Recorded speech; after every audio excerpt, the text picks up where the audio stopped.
नमस्कार दर्शक मित्रों, आम आदमी पार्टी के सुप्रीमो और दिल्ली के सीएम अरविंद केजरीवाल जी आज हमारे साथ है और आम आदमी पार्टी के सीएम फेस ईशुदान गढ़वी भी हमारे साथ है। आज हम उनसे रूबरू होएंगे और इलेक्शन के बारे में जो उनका प्रचार चल रहा है उसके बारे में काफ़ी सारी जानकारियाँ हम लेंगे। केजरीवाल जी, आप 3-4 महीने से गुजरात में घूम रहे हो, प्रचार कर रहे हो, क्या लग रहा है गुजरात में कितनी सीटें आएगी आपकी? गुजरात के लोगों को जो हम बात कर रहे हैं वो बहुत पसंद आ रही है जी। पहली बार कोई पार्टी आई है गुजरात में जो कह रही है कि हम आपकी महंगाई दूर करेंगे जी। लोग महंगाई से बहुत परेशान हैं। 20 तारीख को 25 तारीख को तनख्वाह खत्म हो जाती है जी। फिर समझ नहीं आता घर कैसे चलाएं। हम कह रहे हैं कि हमारी सरकार आएगी तो 1 मार्च के बाद से आपका बिजली का बिल 0 हो जाएगा। ये लोगों को बहुत पसंद आ रहा है। थोड़ा सहारा मिलेगा, बिजली का बिल का पैसा बच जाएगा, उनको घर में पैसा बचेगा। लोगों को यकीन इसलिए हो रहा है क्योंकि दिल्ली में करके आए हैं हम। दिल्ली में हमने बिजली का बिल 0 कर दिया, पंजाब में हमने बिजली का बिल 0 कर दिया, तो वो लोगों को लग रहा है कि ये लोग कर सकते हैं, गुजरात में भी करेंगे। लोगों को ये बहुत अच्छा लग रहा है। हम उनको कह रहे हैं कि दिल्ली में हमने शानदार स्कूल बनाए हैं। लोग अब अपने बच्चों को प्राइवेट से निकाल के सरकारी स्कूल में भर्ती करा रहे हैं। हम गुजरात में भी शानदार स्कूल बनाएंगे, अच्छे स्कूल बनाएंगे, आपके बच्चों को अच्छी शिक्षा देंगे, फ्री में शिक्षा देंगे। एक तरफ लोगों का पैसा बचेगा, दूसरी तरफ लोगों के बच्चों को अच्छी शिक्षा मिलेगी, राष्ट्र निर्माण होगा। लोगों को ये बहुत अच्छा लग रहा है कि आज तक तो किसी पार्टी ने आके ये नहीं कहा कि हम स्कूल बनाएंगे। लोगों को हम कह रहे हैं कि हम अस्पताल बनाएंगे, आपके लिए मोहल्ला क्लिनिक बनाएंगे, आपका पूरा इलाज मुफ्त कर देंगे, जैसे दिल्ली में हम करके आए हैं। ये भी लोगों को अच्छा लग रहा है। हम आपके बच्चों को रोजगार देंगे। दिल्ली में मैंने 12 लाख बच्चों के लिए रोजगार तैयार किए। ये भी लोगों को अच्छा लग रहा है। तो जो हम बात कर रहे हैं, आज तक लोगों ने किसी नेता को राजनीति में इस किस्म की बात करते देखा नहीं था। ये हमारा एजेंडा लोगों को और भरोसा इसलिए हो रहा है क्योंकि ये सब हम दिल्ली में करके आए हैं, पंजाब में करके आए हैं। तो सर, ये आप प्रचार में घूम रहे हैं काफ़ी सारी जगह, तो कितनी सीटें आएगी और सरकार बनेगी हमारी? ऐसा लगता है कि सरकार बनेगी। वैसे तो जनता जनार्दन है जनता, लेकिन जो मेरे को लगता है कि सरकार बननी चाहिए। सर, आम आदमी पार्टी को कहाँ पर ज़्यादा फायदा मिलेगा? साउथ गुजरात में या सौराष्ट्र में? सब जगह से मिलेगी, सब जगह से वोट मिलेगा जी। पूरे गुजरात के लोग पसंद कर रहे हैं इसे जी। सर, ओल्ड पेंशन स्कीम के काफ़ी सारी डिमांड हो रही है लेकिन गवर्नमेंट ने कुछ नहीं किया है, तो उसके ऊपर आपका क्या विचार है? पंजाब में लागू कर दिया हमने जी। कल नोटिफिकेशन हो गया जी। पिछले महीने कैबिनेट की मीटिंग हुई थी, कल नोटिफिकेशन हो गया। पंजाब के, गुजरात के सारे कर्मचारियों को मैं कहना चाहता हूँ, सरकार बनने के 1 महीने के अंदर गुजरात में ओल्ड पेंशन स्कीम लागू कर दी जाएगी जी सर। और पंजाब का जो चुनाव है, आपने जो वहाँ पर भी काफ़ी सारी स्पष्ट बहुमति मिली और उसके ज़्यादा भी सीटें मिली है, तो पंजाब और गुजरात का चुनाव में क्या डिफरेंस मिल रहा है आपको? लोगों की समस्याएं तो एक ही हैं, आप कहीं चले जाओ, महंगाई, बेरोजगारी। एक आम आदमी क्या चाहता है? वो चाहता है मेरे बच्चों को अच्छी शिक्षा मिल जाए, घर में कोई बीमार हो तो उसका इलाज ठीक से हो जाए, महंगाई बहुत हो गई है उससे थोड़ी राहत मिल जाए, मेरे बच्चों को अच्छी नौकरी मिल जाए, मकान मिल जाए, रोटी मिल जाए, यही तो चाहता है। उसकी बात केवल हमारी पार्टी करती है और कोई पार्टी नहीं करती। सब बड़ी बड़ी बातें करते हैं। आज की राजनीति में आप क्या देखते हैं टीवी में? भाजपा ने उसको गाली दी, कांग्रेस ने उसको गाली दी, उसने उसको गाली दी। एक आम आदमी बैठ के देखता है, यार मेरी तो कोई बात ही नहीं कर रहा, ये आपस में गाली गलौज कर रहे हैं, तर्क कुतर्क, वाद विवाद, आरोप प्रत्यारोप। हमें ये सब करना नहीं आता, हमें राजनीति करनी नहीं आती। मैं तो खुल के बोलता हूँ कि अगर आपको राजनीति चाहिए उनके पास चले जाओ, अगर आपको गुंडागर्दी चाहिए उनके पास चले जाओ, अगर आपको गाली गलौज चाहिए उनके पास चले जाओ। मैं पढ़ा लिखा आदमी हूँ, इंजीनियर हूँ। अगर स्कूल बनाने हैं मेरे पास आ जाओ, मेरे को स्कूल बनाने आते हैं। अस्पताल बनवाने हैं मेरे पास आ जाओ, बिजली ठीक करनी है मेरे पास आ जाओ। ईशुदान जी ने एक क्वेश्चन लिए। ईशुदान जी, ये फार्मर्स की बात करें तो काफ़ी सालों से सुन रहे हैं कि फार्मर्स की हम आय दुगनी करेंगे। आय दुगनी करने की बात है तो ठीक है, लेकिन आय बढ़ी है, लेकिन देखा जाए तो सामने महंगाई भी बहुत बड़ी है।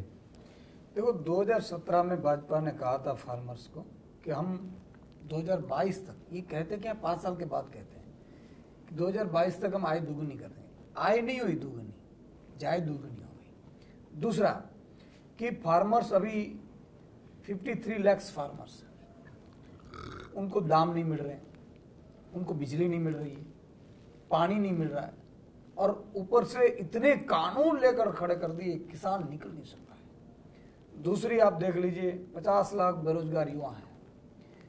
एक बार 2018 में तहसील के पटवारी की जो एग्जाम के लिए पर्चे भरे 25 लाख युवाओं ने, आज तक उनकी एग्जाम ली नहीं गई है। क्यों? उनको पता है कि 2022 में 18 में जो पेपर लीक हुआ था, उसके बाद 22 में आई, 22 में भी ये ले नहीं पाए। अब बोल रहे हैं कि जनवरी में लेंगे, और क्योंकि जनवरी में उसको पेपर लीक करना है। इसलिए मैं ये सभी बेरोजगार युवाओं को कहता हूं कि भाजपा पे विश्वास मत करना। ये पेपर लीक करेंगे, पेपर बेचते हैं, करोड़ों रुपया कमाते हैं, करोड़ रुपया कमाते फिर चुनाव में डालते हैं। आप देख लीजिए आउटसोर्सिंग कर्मचारियों की क्या हाल कर दी, व्यापारियों की क्या हाल कर दिया है। एक नर्सिस को 22,000 रुपये मिलने के लायक है, वो 12,000 मिलते हैं। अब देख लीजिए उनको कितना परेशान, 12,000 में घर कैसे चलता है। इतनी महंगाई बढ़ा दी है भाजपा ने। तो मुझे लगता है कि पूरा गुजरात भाजपा से पक चुका है, थक चुका है। भाजपा को 27 साल दे दिए, 5 साल और देने के तो क्या करेंगे? ज्यादा से ज्यादा 6,000 स्कूलें बंद किए, वो और 6,000 स्कूलें बंद करेंगे। उन्होंने 350 से 1,100 रुपये सिलेंडर का किया है, वो 1,800 करेंगे। पेट्रोल डीजल का 62 से 100 रुपये किए, वो 150 करेंगे। और ज्यादा अब भाजपा नहीं कर पाएगी। उससे भी डेंजरस, अब देखो अटल का ब्रिज, अटल जो ब्रिज यहाँ ओपनिंग किया, वैसे ही ब्रिज ओपनिंग किया मोरबी में। 5 दिन में मोरबी का ब्रिज हुआ, बिना टेंडर हुआ, और 150 लोगों की जान ले ली। कोई मंत्री के मुख्यमंत्री जेल में नहीं गया, या तो नहीं उसके जांच हुई है। तो भाजपा ये करती है। तो इस भाजपा मॉडल को गुजरात से विदाई देने की बहुत जरूर है, आवश्यकता है। अरविंद केजरीवाल जी हिंदुस्तान के एक ऐसे नेता है जो बोलते हैं वो करते हैं, और उन्होंने दिल्ली में करके दिखाया। पंजाब वासियों को बोला कि एक मौका दीजिए, मैं आपकी बिजली फ्री करके दूंगा। अब देखो 49 लाख पंजाब वासियों को बिजली फ्री है। गुजरातियों को भी मैं विनती करता हूँ, 6.5 करोड़ गुजरातियों को, आपकी बिजली आपके भाजपा वाले के कांग्रेस वाले नेता नहीं करेंगे, आपके कास्ट के बड़े नेता नहीं करेंगे। एक बार मौका दीजिए, पहली कैबिनेट में 1 मार्च से आपकी बिजली बिल जीरो करने की जिम्मेदारी हम देते हैं, क्योंकि अरविंद केजरीवाल जी ने गारंटी दी है। तो सवाल ये है कि बहुत इन लोगों को देख लिया। ये लोग आएंगे अपने बच्चों को बड़ा करने के लिए आते हैं, अपने बच्चों के लिए पैसा लुटा, बड़ा देख लीजिए भाजपा वालों के पास संपत्ति कितनी है। एक एमएलए था, जब पर्चा भरा पहली बार तो 4 एकड़ जमीन थी, 1000 एकड़ जमीन। कहां लेकर जाएंगे यार? मुझे तो उन पर इतनी तरस आती है कि ईश्वर ने 2 चीजें बहुत अच्छी बनाई है। एक तो मृत्यु निश्चित है, सबको जाना है। दूसरा, एक सोई जितनी चीज भी ऊपर लेकर नहीं जाते, तो क्यों पब्लिक का पैसा लूटते हैं यार? कर्म के सिद्धांत पे जियो, प्रिंसिपल्स ऑफ कर्म के सिद्धांत पे। इसलिए भाजपा वालों को घर बिठाओ, ये 65 साल के आ गए, इतने लूटे, इतने पैसे बनाए। अब हम जैसे युवाओं को, अरविंद केजरीवाल जैसी नीतियों को इसलिए मौका दीजिए कि पहली बार आपके बच्चों के लिए आए, वरना दोबारा कोई राजनीति ऐसी नहीं करेगा। आप अगर धर्म बनाती जाति पे जाएंगे तो कौन ये झंझट करेगा काम की राजनीति। तो इसलिए मैं गुजरातियों को विनती करता हूं कि एक बार भ्रमित होने में एक बार मौका दीजिए। सर अरविंद जी, एक सवाल एक और है कि गुजरात में आम आदमी पार्टी है, तो वो कांग्रेस की वोट तोड़ेंगे, तो आम आदमी पार्टी के वोट बैंक कितनी तैयार हुई है अभी तक? मैं आपके चैनल के सभी दर्शकों को कहना चाहता हूं कि कांग्रेस को वोट मत देना। कांग्रेस को वोट देने का मतलब है वोट खराब करना, वोट को कूड़े में डालना। पहली चीज़ तो कांग्रेस सरकार नहीं बना रही है, आम आदमी पार्टी की सरकार बन रही है। दूसरा, कांग्रेस के 5 से भी कम एमएलए आएंगे, और जितने भी आएंगे वो सारे चुनाव के बाद बीजेपी में शामिल हो जाएंगे। तो कांग्रेस को वोट देने का मतलब है बीजेपी को वोट देना। जितने लोग कांग्रेस को वोट देते थे, सब इस बार मिलके एक बार जोर का धक्का मार के आम आदमी पार्टी को वोट दे दो। मैं आपको यकीन दिलाता हूं, भारी बहुमत से आम आदमी पार्टी की सरकार बनेगी, स्थिर सरकार बनेगी, और सारे वादे पूरे करेंगे। सर, आम आदमी पार्टी की सरकार बनेगी तो सबसे पहले सीएम बनेंगे ईसुदान जी, तो पहला काम क्या करेंगे? बिजली मुफ्त करेंगे। 1 मार्च से गुजरात के लोगों को मुफ्त बिजली मिलेगी, जैसे पंजाब में और दिल्ली में मिलती है। सर, लास्ट क्वेश्चन, मतदारों को आप क्या ईटीवी भारत के माध्यम से क्या अपील करेंगे? मैं सबको ये अपील करना चाहता हूँ कि गुजरात एक बहुत बड़े बदलाव की तरफ जा रहा है। कुछ ना कुछ तो अजूबा हो रहा है पूरे गुजरात के अंदर, एक आंधी चल रही है बदलाव की, कोई ना कोई दिव्य शक्ति काम कर रही है। आप सब लोग इस बदलाव में हिस्सा लीजिए। अगर आप पहले कांग्रेस को वोट देते थे, कांग्रेस को वोट मत दीजिए, आम आदमी पार्टी को वोट दीजिए। अगर आप बीजेपी को वोट देते थे तो सोचिए कि 27 साल आपने बीजेपी को सपोर्ट किया, एक बार बदल के देख लीजिए। जी ईशुदान जी, आप मतदारों को क्या अपील करेंगे? बिल्कुल, मैं भी यही अपील करना चाहूँगा कि जिस तरह से मैंने गुजरात में देखा है, मैं टीवी में था, मुद्दों की पत्रकारिता मैंने की है, एक कॉलम में छपते नहीं थे न्यूज़ किसानों के, मैंने कितने 100 किए होंगे, वो क्रॉप इंश्योरेंस हो, दाम की बात हो, आउटसोर्सिंग कर्मचारियों के शोषण की बात हो, बहुत कुछ। देखो, इन लोगों को आपने देख लिया, इन लोगों को इतना अहंकार आ चुका है कि आपने देखा होगा बिजली फ्री की बात आते हैं, CR पाटिल जी 4000 यूनिट लेकर बैठते हैं, वो छोड़ते नहीं है 4000 यूनिट। लेकिन अगर भाजपा के पन्ना प्रमुख को 300 यूनिट फ्री आती है, मिलती है, आम आदमी दे रही है, तो उसको दिक्कत है। तो मैं सभी पन्ना प्रमुख भाजपा को एक विनती करता हूं कि इस बार आम आदमी पार्टी में वोट डलवाना।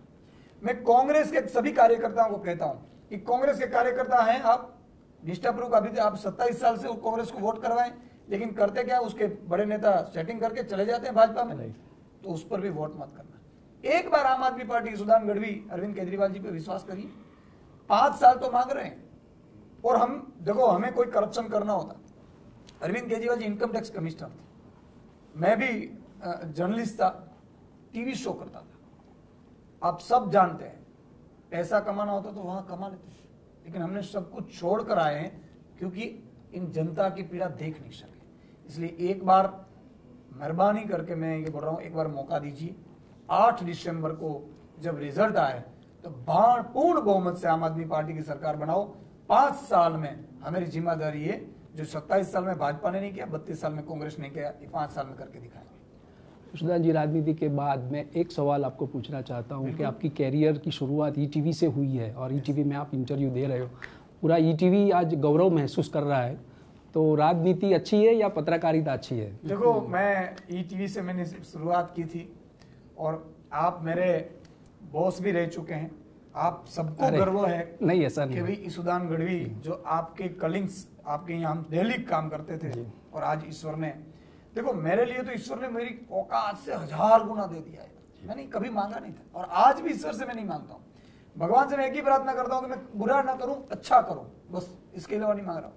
लेकिन मैं पूरे ईटीवी का मैं आभार मानता हूँ, उन्होंने मुझे ट्रेन किया जी। मैंने आवाज बनने की मौका दिया था, वहां पे भी मैंने ईटीवी में होते हुए भी कितनी इन्वेस्टिगेटिव स्टोरियां की, आपने जाने आपने तो फ्रीडम है पूरा काम करने का, बहुत काम किया है। तो ये भी मेरी करियर की शुरुआत मैं ईटीवी भारत से, ईटीवी से हुई थी, और आज मुझे बहुत ही अच्छा लगता है कि मैं ईटीवी को इंटरव्यू दे रहा हूँ। राइट। हाँ, ये बात अलग है, मैं उस टाइप का पॉलिटिशियन नहीं हूँ। देखो, हमें राजनीति करनी नहीं आती है, मैं पहले भी राजनीति नहीं था, आज भी राजनेता नहीं है, हम सिर्फ लोगों के लिए लोक नेता बन के आए हैं। तो सभी को मैं बोल रहा हूँ कि आप सबको गर्व होगा ऐसा काम करके मैं। ईशुदान जी, अरविंद जी, आपने ईटीवी भारत के साथ बात की, आपका बहुत बहुत धन्यवाद। तो ये थे हमारे साथ ईशुदान गढ़वी और अरविंद केजरीवाल जी, जिन्होंने इलेक्शन के बारे में बताया और गुजरात में उनकी सरकार बन रही है वो दावा भी पेश किया है। कैमरा पर्सन मुकेश डोडिया के साथ भरत पंचाल, ईटीवी भारत, अहमदाबाद।